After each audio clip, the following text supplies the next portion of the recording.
Serial Kumkum Bhagya में आने वाला है एक बेहद धमाकेदार ट्विस्ट। जी हाँ, आने वाले एपिसोड में आप देखेंगे कि शिवांश अब प्रार्थना को डिवोर्स नहीं देगा। इतना ही नहीं, वह बुआ माँ को भी कड़ी फटकार लगाते हुए नजर आएगा। जब शिवांश को पता चलेगा कि बुआ माँ ने प्रार्थना को डिवोर्स पेपर दिए हैं, तो प्रार्थना रोते हुए उन पर साइन कर देगी। लेकिन तभी शिवांश ये सब देख लेगा। इसके बाद वह बुआ माँ से साफ साफ कह देगा कि हमारे रिश्ते में दखल मत दीजिए, क्योंकि मैं प्रार्थना को डिवोर्स नहीं दूंगा। अब जानते हैं यह सब होता कैसे है।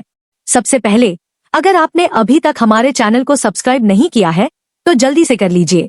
आने वाले ट्विस्ट में आप देखेंगे कि एक तरफ जहां शिवांश खतरे से बाहर आकर घर लौट आता है, वहां वह सिर्फ प्रार्थना को ही याद कर रहा होता है और उसे ढूंढ रहा होता है। दूसरी तरफ प्रार्थना भी लौट रही होती है और रास्ते में अपनी बहन से टकराती है।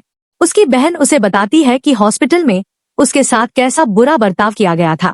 ये सुनकर प्रार्थना कहती है कि कोई बात नहीं, वो लोग ऐसे ही हैं। यहीं से कहानी में ट्विस्ट आता है। जैसे ही प्रार्थना घर पहुंचती है, उससे मिलने से पहले ही बुआ माँ डिवोर्स पेपर तैयार कर चुकी होती है और ये सब सोनालिका के कहने पर होता है। सोनालिका बुआ माँ से कहती है कि मैं आपको वकील का नंबर भेजती हूँ। बुआ माँ पूछती है क्यों, तो सोनालिका कहती है आपको पता है क्यों। इसके बाद बुआ माँ समझ जाती है और डिवोर्स के लिए हामी भर देती है। वकील से पेपर बनवाकर बुआ माँ उन्हें तैयार रखती है।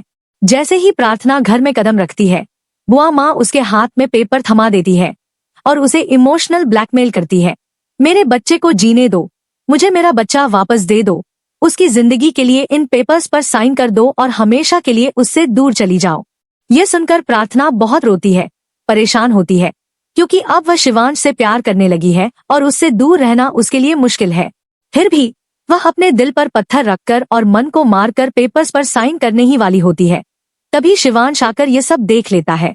शिवांश को सब सच पता चल जाता है। वह तुरंत बुआ माँ के पास जाता है, पेपर्स को फाड़ देता है और साफ कह देता है मैं प्रार्थना को डिवोर्स नहीं दूंगा, वह मेरे साथ इसी घर में रहेगी। यह सुनकर बुआ माँ के पैरों तले जमीन खिसक जाती है। दूसरी तरफ सोनालिका को भी बड़ा झटका लगता है, क्योंकि उसे अब भी ये गलतफहमी है कि शिवांश उससे प्यार करता है और उसके साथ रहना चाहता है। लेकिन हकीकत इससे बिल्कुल अलग है और यह बात जल्द ही सोनालिका को समझ आ जाएगी। इसके बाद वह और भी घिनौनी चालें चलती नजर आएगी।